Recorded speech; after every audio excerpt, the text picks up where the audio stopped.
ভারতে বাড়ছে ওবেসিটি বা স্থূলতার সমস্যা, আর সেই বড় চ্যালেঞ্জ মোকাবিলায় এবার বড় পদক্ষেপ নিল association of metabolic and obesity clinics and endocrinologist, সংক্ষেপে AMOCI।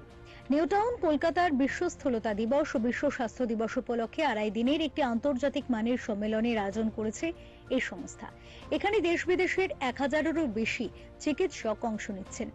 এই সম্মেলনে স্থূলতা চিকিৎসায় এতদিন যে শূন্যতা ছিল তা পূরণ করতেই এই উদ্যোগ।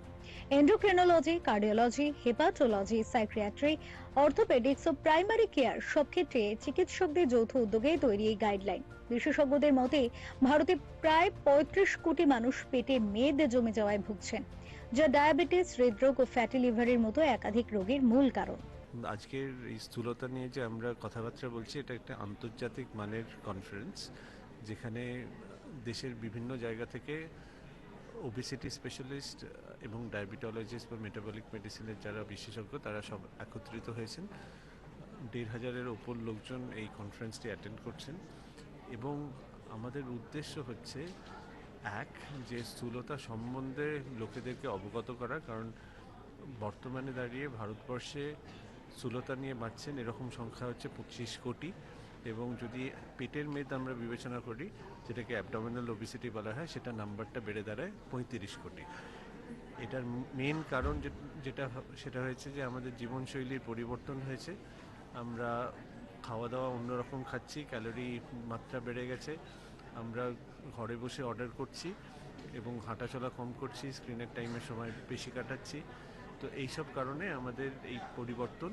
এবং আমাদের যেটা বক্তব্য সেটা হচ্ছে ছোটোবেলা থেকেই যদি আমরা খেলাধুলো নিয়মিতভাবে করি, বা আমাদের যে খাওয়া দাওয়া নিয়ে যে আমাদের বক্তব্য সেটা হচ্ছে যে কার্বোহাইড্রেটের, শর্করার মাত্রাটাকে কম করা এবং তার সাথে কার্বোহাইড্রেটের মাত্রা কম করা, এবং বাড়িতে তৈরি খাবার দাবার খাওয়া। এই বাইরে থেকে অর্ডার করে ফাস্ট ফুড না খেয়ে বাড়িতে তৈরি খাবার খাওয়া, এটা অত্যন্ত গুরুত্বপূর্ণ। তার সঙ্গে সঙ্গে আমরা একত্রিত হয়েছি একটা কারণে, যে বিভিন্ন স্পেশালিটি, আমাদের বাচ্চাদের ডাক্তারবাবুদের থেকে শুরু করে মেটাবলিক ওবেসিটি ফিজিশিয়ান থেকে শুরু করে বিভিন্ন সার্জন থেকে শুরু করে বয়স্কদের ডাক্তারবাবু যারা elderly care medicine, gastroenterologist, orthopaedician, gynaecologist, সবাইরা মিলে আমরা একটা ওবেসিটি কনসেনসাস ডেভেলপ করছি, যাতে আমরা ভারত স্পেসিফিক কিছু গাইডলাইন্স আমরা যাতে বার করতে পারি। কারণ বিদেশ থেকে যে ধরনের স্টাডিগুলো তৈরি হয় এবং তার উপর ভিত্তি করে যে গাইডলাইনগুলো তৈরি হয়, সেটা হয়তো ভারতীয়দের ক্ষেত্রে সম্পূর্ণভাবে প্রযোজ্য নয়। কারণ আমাদের কম বিএমআইতেই পেটের মেদ অনেক বেশি থাকে, এবং তাই জন্য ছোট বয়সেই বিভিন্ন ধরনের জটিলতার সৃষ্টি হতে পারে। কম বিএমআইতেই সেই জটিলতার সৃষ্টি হতে পারে। তাই জন্য ওজন হ্রাস করা খুব গুরুত্বপূর্ণ, এবং পেটের কাছে মেদটা হ্রাস করা অত্যন্ত গুরুত্বপূর্ণ। সেই কথা বিবেচনা করে আমরা এই ভারতের জন্য আলাদা করে একখানা কনসেনসাস ডেভেলপ করব, যেটা it's going to be first of its kind. এবং বর্তমানে আপনি দেখলেন আজকে সারাদিন ধরে এবং কালকেও সারাদিন ধরে আমরা এই স্থূলতা সম্বন্ধে বিভিন্ন ধরনের বক্তব্য রাখবো। মূল বক্তব্য হলো যে শুধুমাত্র খাওয়া দাওয়া নিয়ন্ত্রণ বা হাঁটাচলা করে অনেক সময় আমাদের ওজন সম্পূর্ণভাবে কমিয়ে ফেলা এবং সেটাকে ধরে রাখাটা সম্ভব নয়, কারণ অনেকটাই এটার মধ্যে জেনেটিক ইনভলভমেন্ট রয়েছে। তাই জন্য আমাদের এখন বিশেষ ধরনের কিছু ওষুধ আমাদের কাছে রয়েছে, যেগুলো ওজন নিয়ন্ত্রণ করতে সাহায্য করে, যেটা প্রায় 15 থেকে 20% ওজন কমিয়ে দেয় এবং সেই ওজনটাকে ধরে রাখতে সাহায্য করে।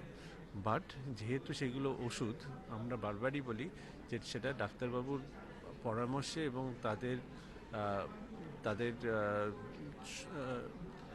সুপারভিশনে যেন এই চিকিৎসাটা চলে। কারণ সেটা যদি কেউ গ্যাসের ওষুধের মতো বা অন্যান্য ওষুধের মতো কিনে খায়, বা অন্যদের পরামর্শে, যারা ডাক্তারবাবু নয় তাদের পরামর্শে খায়, সেখান থেকে গুরুতর সমস্যা ডেভেলপ করতে পারে।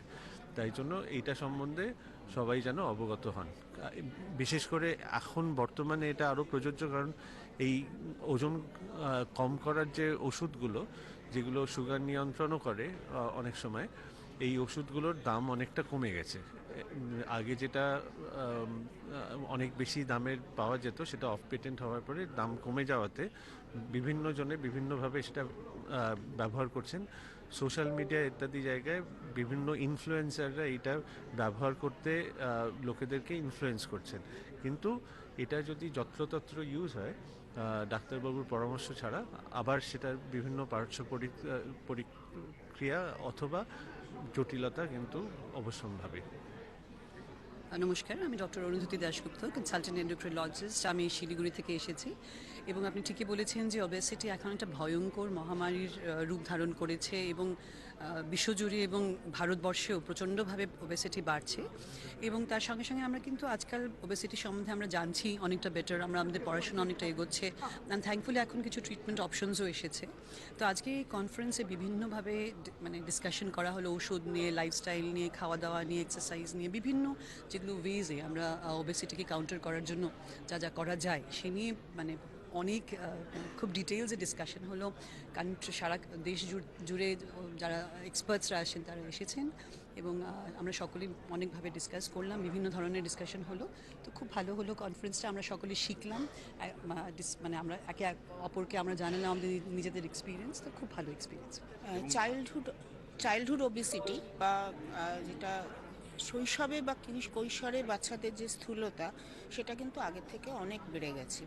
আগে যেটা দেখা যেত আমাদের ছোটবেলায়, যে একটা ছোট বাচ্চা একটা স্কুলে বা একটা ক্লাসে হয়তো একটি দুটি বাচ্চা যে ছিল যে ওভারওয়েট বা ওবিস, কিন্তু এখন প্রায় দেখা যায় যে পুরো ক্লাসেই প্রায় সকলেই মোটামুটি হচ্ছে যা তাদের স্বাভাবিক ওজন তার থেকে বেশি। এর তো দু তিনটে কারণ আছে। প্রথমত হচ্ছে যে এখন শিশুরা সবাই হচ্ছে ফাস্ট ফুড অ্যাডিক্ট, তাদের সেগুলো অ্যাভেলেবলও বেশি হচ্ছে, সেগুলো তাদের হাতেও আসছে বেশি। এবং এছাড়া খেলাধুলো কমে গেছে, বাচ্চারা এখন স্কুল থেকে ছুটছে কোচিংয়ে। আগে যেখানে বাচ্চারা স্কুল থেকে ফিরেই মাঠে খেলতে যেত, এখন তারা কোচিং ক্লাসে যাচ্ছে। তাদের উপর এই যে চাপ বৃদ্ধি হয়েছে, সেটাও একটা বড় কারণ। এবং সামগ্রিকভাবে তাদের যে খেলাধুলো করা সেটাও পরিবর্তন হয়েছে, সেটাও কমে গেছে। এবং তাছাড়া তাদের খাদ্যাভ্যাস সেটাও অনেক পরিবর্তন হয়েছে। এবং এই জীবনযাত্রা শৈলীর পরিবর্তনটা কিন্তু তাদেরকে ছোট থেকেই, বাচ্চাদের স্কুল থেকেই তাদের ট্রেনিং হওয়া দরকার। এটা যদি না হয় তাহলে কিন্তু ভবিষ্যৎ প্রজন্ম আমাদের অসুস্থ হবে। আগে যে মানুষ ছিল যে তারা কিন্তু ওবিসিটি অর্থাৎ তাদের যে স্থূলতাটা যে একটা অসুখ, এটাই কিন্তু লোকে আগে বুঝতো না। তারা অন্যগুলোকে যেগুলো তারা অসুখ বলে ভাবতো, স্থূলতা যে একটা অসুখ সেটাই বুঝতো না। তো এই অ্যাওয়ারনেস বা সচেতনতার খুবই প্রয়োজন আছে, এবং সেটা কিন্তু শৈশব বা কৈশোর থেকেই শুরু করতে হবে। তা নইলে আমাদের যারা ভবিষ্যৎ প্রজন্ম, তারা কিন্তু একটা অসুস্থ সমাজের। এই সম্মেলনে জোর দেওয়া হচ্ছে চিকিৎসার নতুন পদ্ধতিতে। শুধু ওজন কমানো নয়, বরং অঙ্গ সুরক্ষা ও রোগ নিয়ন্ত্রণে ফোকাস করা হচ্ছে, যা ফার্মাকোথেরাপি, প্রিসিশন মেডিসিন, পুষ্টি, শরীরচর্চা ও আচরণগত পরিবর্তনের দিকেও নজর রাখছে। শুধু চিকিৎসকদের আলোচনা নয়, এই সম্মেলন একটি জনসচেতনতা অভিযানও, যেখানে গুরুত্ব দেওয়া হচ্ছে প্রাথমিক স্ক্রিনিং, সঠিক সময় চিকিৎসা এবং নিজের স্বাস্থ্যের দায়িত্ব নেওয়ার উপর। সব মিলিয়ে ওএমওসির মতো সম্মেলন ভারতের স্বাস্থ্য ব্যবস্থায় এক নতুন দিশা দেখাচ্ছে। স্থূলতাকে গুরুত্ব দিয়ে মোকাবিলা করার বার্তাই এখন সবার সামনে। ফেরো রিপোর্ট, চ্যানেল 10।